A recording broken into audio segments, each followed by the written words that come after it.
Hello friends, I am Dr. Sandeep Basin from Meru Mantra. Today we'll be discussing how do we know if our root chakra is blocked. Now, anytime we get this question, is my root chakra blocked? How do I know about it? So we have to look at many things. If you look at the physical body, if the root chakra is blocked, it will create some weakness in the body. Either there'll be lack of energy, or there'll be weakness of the muscles or bones. There are some conditions like fibromyalgia is one disease where people feel constantly tired and drained out. Now, all their blood investigations are normal. We don't find any source or cause why they are feeling constantly tired. And sometimes the reason is at energy level. It can be a problem in the root chakra.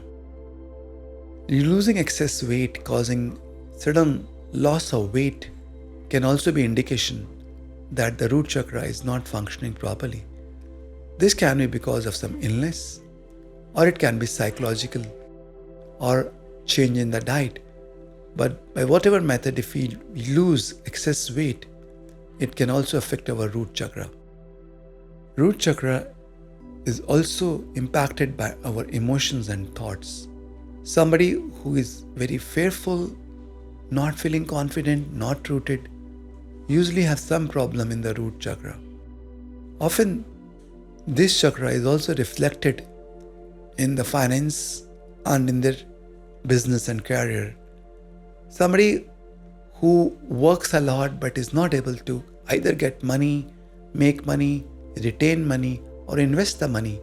Whatever money comes, they lose it.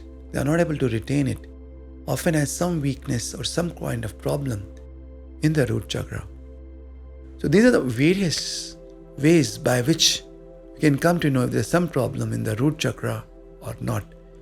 If any of above symptoms are present, then often there is some issue in the root chakra. So you have to keep this in mind and then work accordingly. Thank you.